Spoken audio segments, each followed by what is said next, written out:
Hello, everyone, and welcome. Bonjour et bienvenue à tous. Thank you for joining us this afternoon for this conversation where we'll be looking beyond COVID-19 to be asking ourselves whether the global research community is ready for the new challenges that lie ahead. As the moderator mentioned, my name is Julie Shouldice. I work at the International Development Research Center, or IDRC. Just a quick word on us before we get started into the panel. IDRC is a Canadian Crown corporation, and as part of Canada's foreign affairs and development efforts, IDRC champions and funds research and innovation within and alongside developing regions to drive global change. We are, as an organization, supporting transformative research that promotes a variety of different areas, but specifically for today, we work on pandemic recovery and preparedness for future crises. I think as we come to a conference like this, in person or in a hybrid format, and have a chance to exchange for the first time in a couple of years for many of us, it really allows us to think about where we've come from over the last 2 years, both how great it is to be able to all be in the room together today, but also how much the world has changed. I think one of the reflections that we've had as we've come into the conference and as we've been thinking about where we are in time, we've seen that the COVID-19 pandemic has created a health crisis for sure, but also countless other crises. We think about education, about food security, about inequality, but also about how it has planted the seeds potentially for other future crises. So as we hopefully emerge from the pandemic, and I recognize it's not over, and we see that even today in terms of some of the exchanges that we've had or some of the numbers that have been increasing, but I think we're optimistic as we think about the next steps. It's critical that we develop the knowledge and the tools necessary to build regional and global resilience, and to ensure that we're continuing to work towards the UN's Agenda 2030, the Sustainable Development Goals, and ultimately leaving no one behind. So that brings me to the topic that we have today, and I'm really thrilled to have two leading experts joining us for the conversation. I have here in the room Gary Kobinger, and online we have Soumya Swaminathan. And they will both be commenting today on the question about whether global research is ready for the new challenges that lie ahead. So I'm just going to take a moment to introduce them before we get into the discussion. So Dr. Gary Kobinger is the director of the Galveston National Research Laboratory at the University of Texas Medical Branch. Gary is a Canadian immunologist and virologist who previously worked as a professor at l'Université Laval as director of the Centre de Recherche en Infectiologie, and he was Canada Research Chair in Novel Vaccines and Immunotherapies. Gary is recognized for the critical role that he played in the development of an effective Ebola vaccine and treatment. And just to note that IDRC was proud to be among the vaccine clinic trial partners. Gary's current work focuses on developing and testing new vaccine platforms and immune treatments against pathogens that threaten global public health. So Gary, welcome today. Thank you. And on screen, joining us from Geneva is Soumya Swaminathan, who is the chief scientist of the World Health Organization. Soumya is a pediatrician from India and a globally recognized researcher on tuberculosis and HIV. She brings with her 30 years of experience in clinical care and research. She's had an impressive career. I'm not going to go through all of the different elements, but was Secretary to the Government of India for Health Research and Director General of the Indian Council for Medical Research. She's published many peer-reviewed publications and book chapters, but also is currently involved very much in thinking about broadly and globally what we need to do through her work at WHO. So Soumya, welcome. We're delighted to have you with us today. Thank you so much, Julie. So I'd like to kick off the conversation by starting with a question that I'm going to actually put to both of you. You know, as I've been sitting through the conference over the last 2 days, and 2.5 days now, and we've been talking about the net zero transition, one of the things that's really struck me is the interconnected nature of the challenges that we're currently encountering. Obviously, the COVID-19 pandemic gave us evidence of the dire impacts of a worldwide pandemic at this scale that we've been experiencing. But it also highlighted how the impacts go far beyond public health, affecting local and global economies, disrupting food systems, weakening national security, and impacting governance. So in this context, as we kick off our conversation, how can intersectoral and multidisciplinary approaches to research and policy help to respond to future pandemics. And so recognizing the hybrid nature of our event, Soumya, I'm going to start with you on screen. Thank you so much, Julie. It's a great pleasure to be with you. I hope you can hear me well. Yes. As you just mentioned, we've seen from the pandemic that the impact, starting with an impact on health, go way beyond health and impact all sectors of the economy. And of course, the crises are being compounded by other events going on in the world, like wars and many, many conflict areas around the world, which are just adding to the undernutrition and hunger and increasing poverty rates. In fact, the IMF World Economic Outlook 2022 has downgraded their forecast from a few months ago to say that the overall growth of the world is going to slow from an estimated 6% in 2021 to 3.6% in 2022 and 23. And moreover, what they've said is that there's a significant divergence between the economic recoveries of advanced economies and emerging markets and developing ones. While recoveries in high-income countries are much faster, you can begin to see already that economies are kicking back in and people are traveling again and things are more or less back to normal in high-income countries.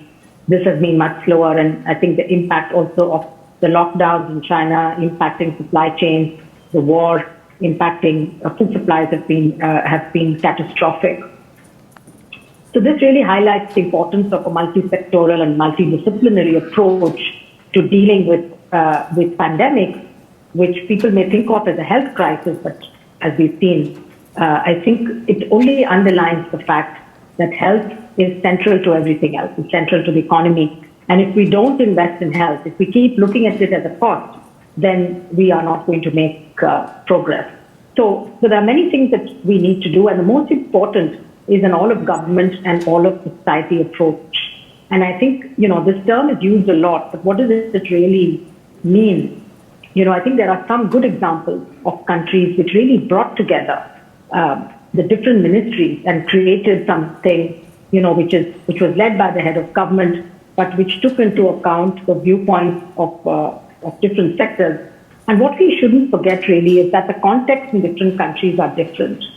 And therefore the voice of the citizens or the people who are ultimately impacted by the policies that are made, and also the inputs from social and behavioral scientists, behavioral economists, ethicists, legal experts. These are very valuable, and there are only a couple of countries that actually did that at the beginning, set up councils or advisory boards, which included all of these different voices. And so what happened in most countries was that there was a group of medical people who were guiding the government, and of course politicians, policymakers had to make decisions based on little data, little evidence in the beginning, and things kept on changing, and your advisories had to keep up. And many countries again don't have a systematic way of taking that evidence, but then putting it into context.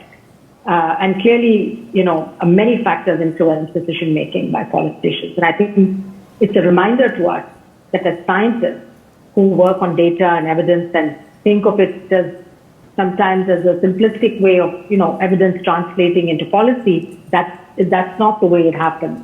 And we need to really start thinking about this whole translation from research evidence to data and policy making, what the steps entail and what sort of mechanisms should be set up in countries. The scientists playing an important role there, but perhaps they shouldn't be the only voice around the table. So I think this is an area for further research, further study, and is a complex but important area for us to discuss. Thanks so much, Soumya. And absolutely, the uptake and use of research becomes so important when we're thinking about good policy making. Gary, can I turn to you with the same question about the multi-sectoral and multidisciplinary approaches to research and policy in terms of thinking about the future pandemics? Yes, and I will add, trying to be complimentary here, that what we are seeing is that prevention, which means to us preparedness and response, is a smarter investment than the response itself when things are not in place before. And so investing in prevention, investing in healthcare, as was just said, is I really like that line. It shouldn't be seen as an expense. It should be seen as an investment into the future. I think what's important to realize right now is while the science is very strong, there is substantial improvement at the surveillance level in different parts of the world. There is substantial improvement in the tools, vaccine, therapeutics. There is a need to better integrate now social sciences, mental health, and to really have a global approach to preparedness and response, and to really address the problem that are the foundational problem, which includes the climate, the environment, which includes animal health, which includes population, movement of population. These are really critical issues at the basis that, by addressing them as we go along in times of peace, we will be better positioned in the future. And that really means also to have a lower impact on public health, a lower impact, especially in the economy. And so these economic parameters are extremely important to be considered when we develop those preparedness and response plans. I think this is one of the big moment for this to improve this aspect, in my view. Thank you. Thanks so much, Gary. I mean, we have learned so much over the last couple of years that we'll be able to apply as we go forward. And I think, a lot of people feel that they've come through this 2-year process probably, having engaged a lot in reflection of their own, medical experience and knowing more medical terms than they started with, but at the same time recognizing the incredible importance of research and expertise. And so, Soumya, could I ask, from your perspective, to what extent do you feel the COVID-19 pandemic helped to change the perception of the importance of research and research funding as we think about preparedness and response for future epidemics or pandemics? Thank you, Julie. I mean, I've been at the center of it at the WHO. As you know, we have done a lot to try and coordinate research and facilitate research, and also set priorities. And right at the beginning of the pandemic, in February of 2020, we convened global experts, scientists, doctors, and in fact, the doctors from China. That was, I think, our first experience of people connecting online for a meeting. We laid out a research roadmap that set out all the priorities in different areas, not just in the development of diagnostics, vaccines, and therapeutics, but also in understanding epidemiology, understanding animal-human interface and transmission, understanding public health approaches and social science, and very importantly, the ethics. And all of that came in useful because we've had hundreds and thousands of scientists convening on a regular basis over the last 2.5 years and willingly, openly sharing knowledge and information. So I think it's been a great example of global collaboration of scientists, including those in the private sector. So our meetings are always open to public and private sector scientists. Of course, there are issues which, are confidential and are not shared widely. But the fact is that, we had vaccine development take place at an absolutely unprecedented scale. And we are now also seeing a large number of diagnostics and some drugs as well that are being, have been developed. I want to say a couple of things about the research and what we've learned.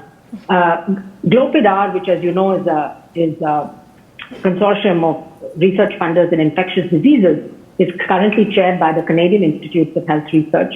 They analyzed the research funding and found that while a huge amount of research had been funded by these 27 or 28 agencies, there were about 10,000 research projects that they could map that took place in high-income countries, about 670 or so in lower middle-income countries, and only 330 projects in the least developed and low-income countries. So very little research was done in low-income countries, which is a real pity, because I think research is also linked to access to the fruits of that research.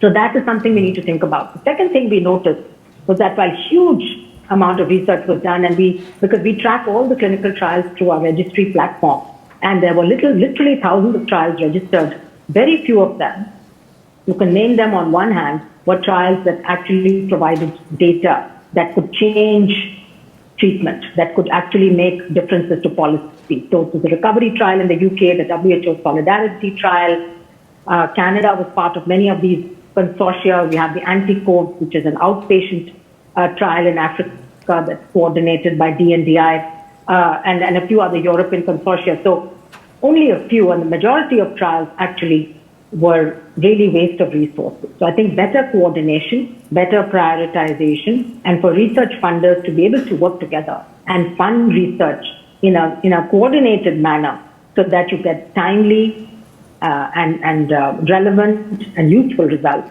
from all of these studies. And then the other major lesson for me was really that despite all of this massive amount of scientific collaboration and that we could see the fruits of, we didn't see the equitable access to the products that were developed. And this was particularly acute in the case of vaccines, and of course the WHO has been saying this from the beginning, that inequity in vaccine access is leading to prolongation of the pandemic. So I think in the future, what we are suggesting is that any research that's funded using taxpayer money, that's used public resources, should have clauses linked to access to the knowledge, the data, but also to products that are developed. And again, I think the open and rapid sharing of data, of genomic sequence data through platforms like GISAID has been remarkable and useful, of course, in tracking variants. This has not been the case for other diseases. We need to incentivize the sharing of data, but at the same time, we need to make sure there's also sharing of the products that are developed.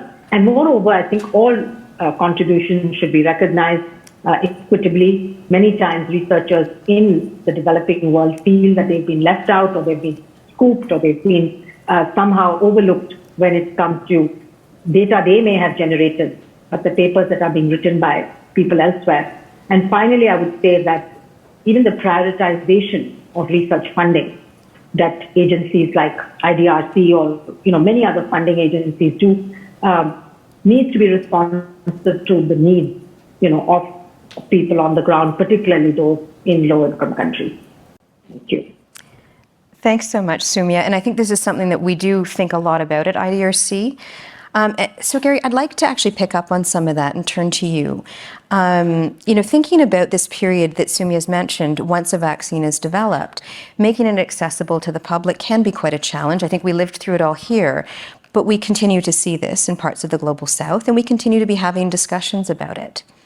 So what do you think needs to be done to prepare for the challenges of providing access to new vaccines and treatments, and to think about this from the perspective of vulnerable populations worldwide? Well, one thing that I think is being done right now that is extremely positive is to expand the sites where those vaccine and therapeutics are being produced. So it's very important, and this is something that has been in the background for a long time, and it's not easy, but to really have region to produce vaccine, to be able to produce high quality vaccine and therapeutic, so that when there is an emergency, they can contribute to protect that region, and not always depend on a few nations that are able to produce those solutions, those vaccine and therapeutic quickly, because then you get into the door will open once their population is served first. So it's important to continue forward and promote and support regional production of vaccine and therapeutics in a global collaboration effort, and to not only be focused on, there's an opportunity here also to bring people together, whether it's for the for-profit, private industry, the government, the NGOs, COVAX and Gavi that have been put at a contribution here. They faced a lot of challenges. I think there is an opportunity for them to reinvent themselves and see if in the future how can they really play a more important role in getting access to those those solutions. And so the sharing is one of the critical part, and the recognition is one of the critical part. The research expanded everywhere where scientists in Africa, in Southeast Asia, in North America are doing their work collaboratively and being recognized for it wherever they are, and be able to benefit from that knowledge going forward is going to be critical. I think we are at the point also where in every emergence, we're in the monkeypox early days, every emergence, the science is always moving along, accumulating new data on the pathogen of interest. And it's very hard to develop policies that will not change. And this is a critical part to have a communication strategy to explain to the population and give them the chance to express their opinion on this is the science today, this is our best judgment and our best policy we can come up, and these are the reason. And then if you need to change them later, you have a good structure to explain why. And to engage with transparency is going to be critical as well. Thanks, Gary. Amazingly, our time goes so quickly in these conversations. So we have 2 minutes left. So I'm going to ask each of you just a very quick closing comment of about a minute. But just considering the opportunity we have here in the Conférence de Montréal, the great number of people from the private sector that we have in the room, heads of multinational corporations, people who work at various levels of the private sector. Can I ask you both just for 1 minute on how the research community can work hand in hand with private sector actors to tackle some of these global challenges and to have collaborative ways to address some of the unmet and unfilled needs? So Soumya, can I turn to you first? Thanks. I mean, it's just tough to do that in 1 minute, but let me try and at least lay out maybe some action. I think since, we've talked about climate change, deforestation, loss of biodiversity being so important for human health, not just for future pandemics, I think that's clearly a global priority for all of us, including the private sector, who can do so much actually to reduce their own carbon output.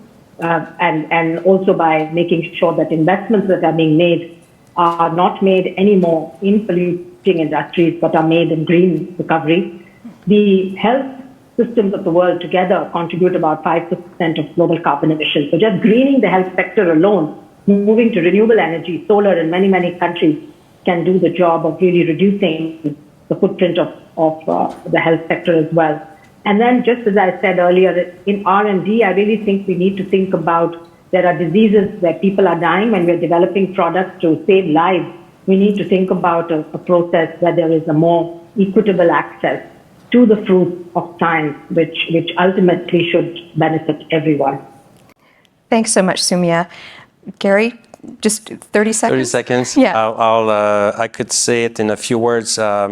To not underestimate the role that not-for-profit in the development of vaccine and therapeutic can play.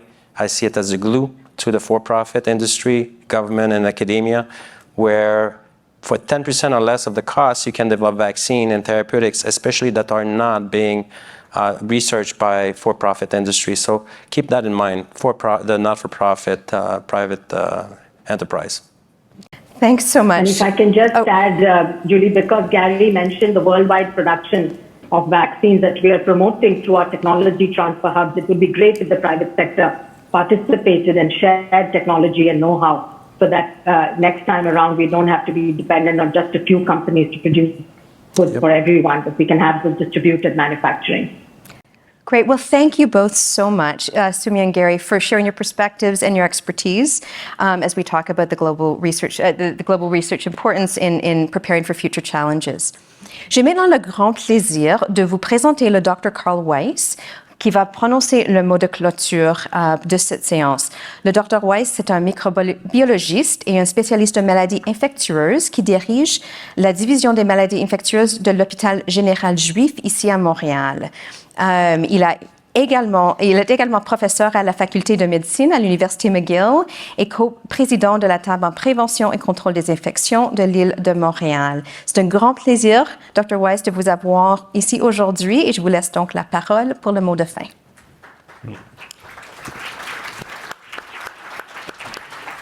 Alors, merci beaucoup pour l'invitation. Good afternoon et bonne journée. Alors, pour conclure, je pense que d'abord, jamais dans l'histoire, en si peu de temps, la recherche a permis d'avoir des résultats si marqués. N'oubliez pas qu'en moins de 2 ans, on est arrivé à avoir des vaccins, on est arrivé à avoir des traitements, on est arrivé à comprendre la COVID. Donc, la recherche, je pense, a livré.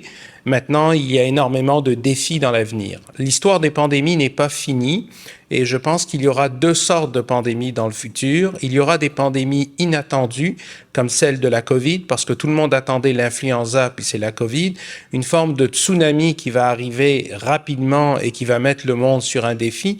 Mais il y a aussi des pandémies beaucoup plus tranquilles, comme celle de la résistance aux antibiotiques, qui est un facteur émergent très important.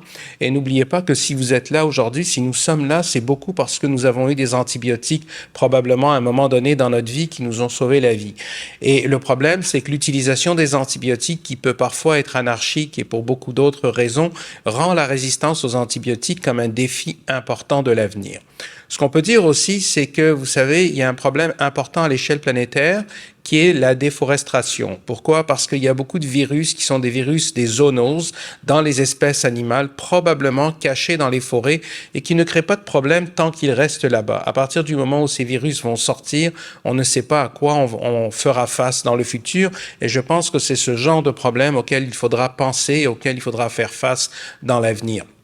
Maintenant, en ce qui concerne le futur de la recherche, ce que la COVID nous a appris, c'est que lorsqu'on investit donc des moyens, et pas juste des moyens financiers, mais beaucoup de moyens humains, on est capable de venir à bout de certains défis. Vous savez, vous avez reçu des vaccins pour la plupart qui sont des vaccins sur une base de technologie d'ARN messager, mais cette technologie-là a été trouvée par un médecin aux États-Unis dans les années 90, qui est Drew Weitzman à l'Université de Pennsylvanie, et qui, à ce moment-là, avait déjà commencé à travailler sur ces vaccins ARN messagers qui vont ouvrir beaucoup d'autres portes, donc des traitements de cancer, par exemple, des traitements d'autres maladies infectieuses éventuellement. Donc, ce qui est important, c'est que souvent, la recherche qui a été faite il y a 20 ans, 30 ans, ne peut porter ses fruits que beaucoup plus tard. Et je dirais que ce qui est important peut-être à l'avenir, c'est qu'on essaie de mettre en commun les forces de toutes les parties de la société pour pouvoir justement faire face à ces défis futurs qui viendront encore nous frapper sans aucun doute. Est-ce qu'on vivra d'autres pandémies dans notre vie? Je pense que le fait que le mot même de pandémie, la définition d'une pandémie qui est une épidémie à l'échelle planétaire, de par le fait que nous vivons dans un monde de communication, de voyage, d'échange, etc., fait que la propagation de ces maladies infectieuses se fait à un rythme beaucoup plus effréné.